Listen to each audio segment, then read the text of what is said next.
इतना बड़ा जो माला लेके आवे और खूब बड़ा डलिया, वो भगवान देख के पहले छुप जाते हैं कि भगवान जितनी बड़ी डलिया लेके आया, जितनी बड़ी माला, माल भी उतना ही बड़ा मांगेगा ये। तो सवा मनी जो लाएगा वो 100-500 करोड़ से कम मांगेगा क्या? और सवा मनी जो चढ़ाओगे वो सवा मनी ठाकुर खाएंगे कि तुम्हारे खानदान खाते हैं?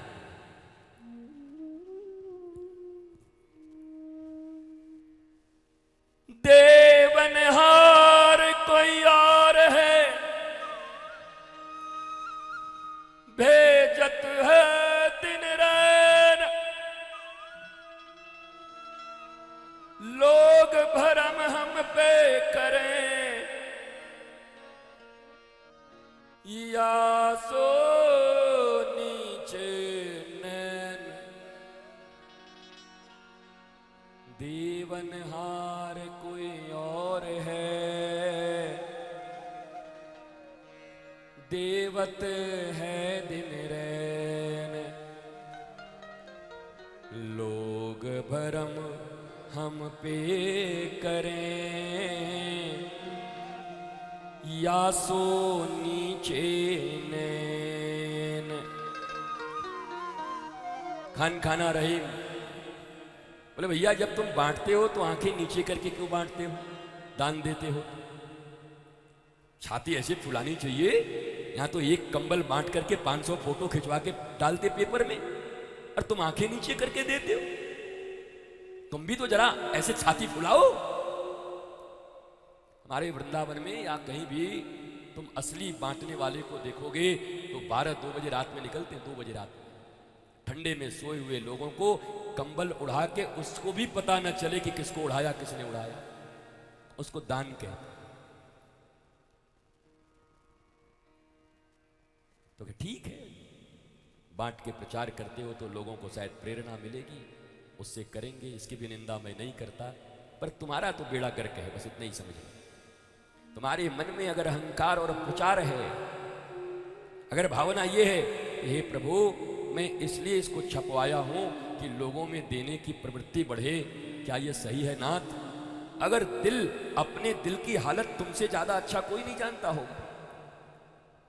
भगवान से तो झूठ नहीं बोल पाओगे, तुम्हारे दिल की हालत वो जानता है। अगर रियल में तुम्हारी ये भावना है, then you are absolutely right, you can do it, no problem. लेकिन कह तो ये रहे हो कि प्रेरणा देने के लिए कर रहा हूं, पर भीतर यह है कि छपा जाएं तो उससे नहीं छुपेगा। अब मामला बनना भी उसी से है।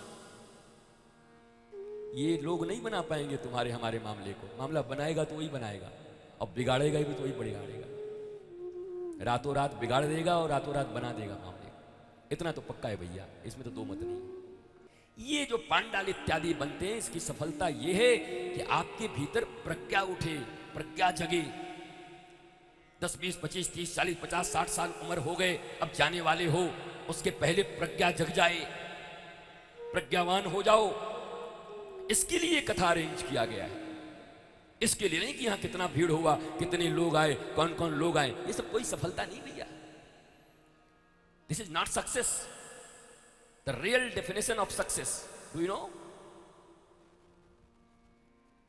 भीतर से कितने ब्लिसफुल हो, मस्त हो।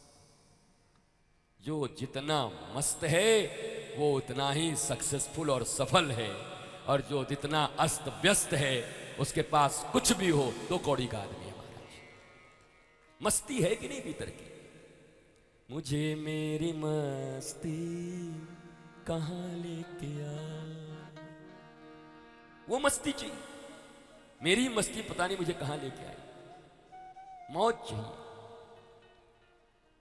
तो पूतना को भगवान ने देखा नहीं और पूतना का वध कर दिया। उसके बाद आया सक्टासुर। अब सक्टासुर कौन है? बैलगाड़ी के ऊपर में दही, दूध, घी, खूब रस ही रस रखे हुए थे। आज लाला ने करवट बदला था। यशोदा ऐसी है जो हर छोटी चीज को उत्सव बना देती है। अरे मेरा लाला मेरे कारण तो सिर्फ पैदा नहीं हुआ, इस गोकुल के लोगों ने कितनी पूजाएं की, अपने अपने पुण्य दान किए हैं, गोपाल सहस्त्र नाम का मंत्र पढ़ा है, और आज अगर हमारा लाला करवट बदल रहा है तो मैं अकेले उत्सव मनाऊं, ये ठीक बात नहीं है। आज करवट बदलने का उत्सव मनाएंगे। यशोदा हर चीज को कृष्ण को शेयर करती है लोगों के साथ, अपने पास छुपा के नहीं रखती, क्योंकि सबका हाथ है, लाला मेरे पास आया, इसमें सभी पूजा किए।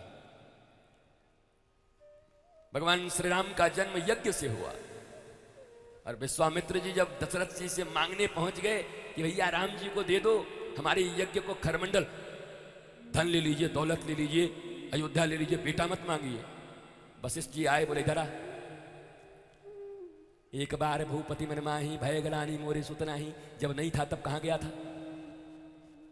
इतना ही बड़ा चक्रवर्ती सम्राट बने हुए हो, कान के बाल पक गए थे, कोई नहीं हुआ था, तब कहां गए थे?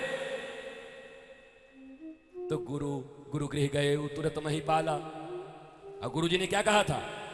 यज्ञ करने के लिए, यज्ञ से क्या मिला था? प्रसाद। उसके बाद आए थे राम। हां, जिस यज्ञ से राम आए हैं घर में, उसी यज्ञ की रक्षा के लिए बाबा मांगने आया है, तो तुम्हारा बेटा हो गया अभी।